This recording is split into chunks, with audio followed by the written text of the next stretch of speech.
छत्तीसगढ़ की पावन नगरी डोंगरगढ़ में पुलिस ने कथित बाबा को पकड़ा है। 45 साल के इस बाबा का नाम है तरुण अग्रवाल उर्फ सोनू। प्रज्ञागिरी की पहाड़ी के पास 25 जून को पुलिस ने उसकी आश्रम में छापा मारकर पकड़ा। दावा किया गया कि उसके पास से बेहद आपत्तिजनक और कुछ अश्लील सामग्रियां बरामद की गई है।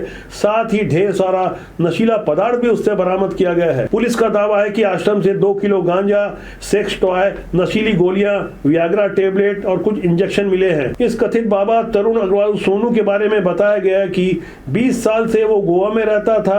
वहीं से उसने योग सीखा। उसके बाद वो विदेशियों के संपर्क में आया।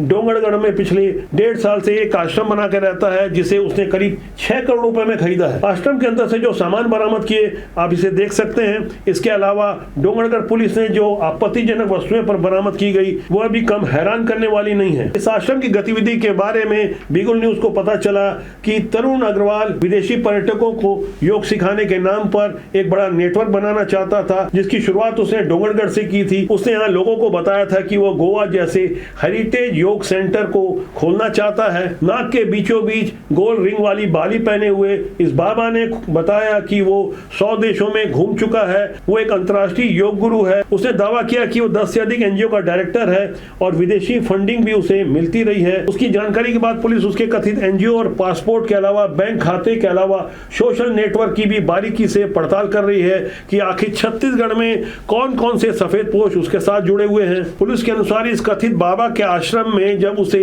ज्यादा नशा करने वाले लड़के नहीं मिले तो वो गांजा रखने लगा। योग सिखाने के नाम पर उसने युवाओं को अपना निशाना बनाया। आश्रम में जब लड़के देर रात रोज जाने लगे, उनका जमघट लगने लगा, तब पुलिस को शक हुआ। रात में पेट्रोलिंग के दौरान भी जब युवक आते जाते दिखे तो अचानक 24 जून की देर रात तक छापा मारा गया। फिलहाल वो आश्रम सील कर दिया गया है। इसकी अंदरूनी चकाचौंध देखने के बाद किसी की भी आंखें चौंधिया जाएगी। बिल्कुल सर्व सुविधा युक्त किसी आलीशान होटल की तरह है, किसी रिसोर्ट की तरह है। कहीं से भी आश्रम नहीं दिखता।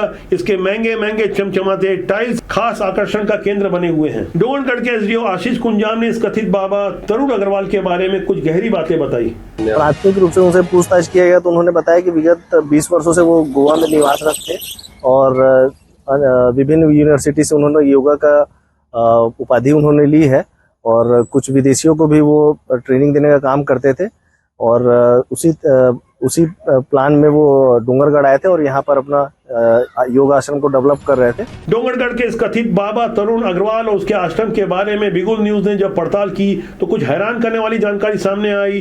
दरअसल ये मूलतः डोंगरगढ़ का निवासी था। शहर के लोग इसके परिवार को सेठ परिवार के नाम से जानते थे। उनका आश्रम भी सेठ श्री बाल कृष्ण प्रसाद अग्रवाल मेमोरियल फाउंडेशन के नाम से स्थापित किया गया था, जिसे करीब 1.5 साल पहले 6 करोड़ रुपए की भारी भरकम रकम देकर खरीदा गया था, जो फिलहाल अभी भी अंडर कंस्ट्रक्शन है। इस कथित बाबा के बड़े भाई ठेकेदारी करते हैं, जो कि अग्रवाल समाज के अध्यक्ष भी रह चुके हैं। उनके पिता का बहुत पहले निधन हो चुका था, जबकि इसका मजरा भाई एक फॉर्चून की दुकान चलाता है। ऐसी ढेर सारी शुरुआती जानकारियां सामने आई है। इस बाबा के बारे में दबी जुबान में एक चर्चा और है कि इसका किसी बड़े राजनेता से विवाद हो गया था, इसलिए ये टारगेट में था। अब जब इसके यहाँ छापेमारी हुई और गांजा बरामद हुआ तो लोग तरह तरह की बातें कर रहे हैं। बिगुल न्यूज ग्राउंड जीरो पर अंदर की सारी खबरों को पड़ताल कर रहा है और समझने की कोशिश कर रहा है कि हकीकत क्या है। फिलहाल बिगुल न्यूज आपके लिए अंदर खाने की ऐसी ढेर सारी जानकारियां लाता है, जिसका सीधा सरोकार आपसे है, देश से है, समाज से है। इसलिए हमारा आपसे आग्रह है कि बिगुल न्यूज को सब्सक्राइब करें और लगातार चैनल के साथ बने रहें। नमस्कार।